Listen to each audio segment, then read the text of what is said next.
บทก่อนมีชื่อว่าคอยหักที่บ้านนา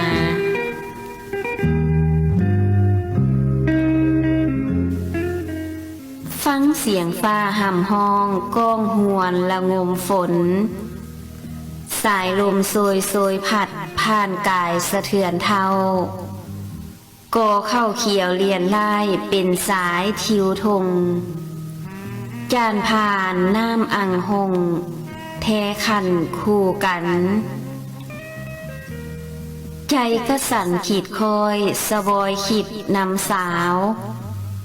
นั่งเถียงนางอยเหงาโดดเดี่ยวดูแรงยามเมื่อแรงลมต้องก่อเข้ากวยกวักแกงแสงทองหลับเหลี่ยมฟ้าเหมือนน้องสั่งพี่สาย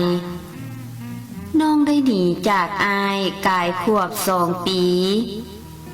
เป็นเวลานานหึงห่างไกลเกินกำคำสัญญานางเว้าปี3กับตาวจะกลับคืนเมืองลาวคืนบ้านเฮาคู่ข้างเคียงอ้ายห่วมสองไปศึกษานอกบ้านทานทินดินแดนห่างเสียงแคนข้าวเหนียวเจวป่าเคยจำห่างคำควมจ่าเว้าคำลาวภาษาเมศึกษาไก่ใจคิดนำเที่ยงแท้ย่านลืมทิมทินเนาย่านคุ้นอ่อยอดเว้าประโลมเล่าทางผิดหลงไหลติดสีแสงส่องใสเหืองเลื่อมความเสื่อม3ผ่าคอยห่ำเหียนหลุดลอยย่าเป็นคือไอขีดคอยข้างไข่คำควรน้องเอ๋ยคนทุกคนทั่วหน้าพ่อแม่ก็คองคอยน้องน้อยคอยถามหาสื่อนางแหลงเศร้าดนปันไดจะเห็นหน้าเอื้อยไพ่เฮากับตาวอ้ายได้ตัวหยวดเยาปีนี้เอื้อยสิมาน้องเอ๋ยบางคืนฝันพ่อหน้าภาวาลูกครัวหาเห็นแต่หมอนเฮียงคิงกอดแทนนวลน้องเหลียวไปมองขวาซ้ายสายหอนคิดห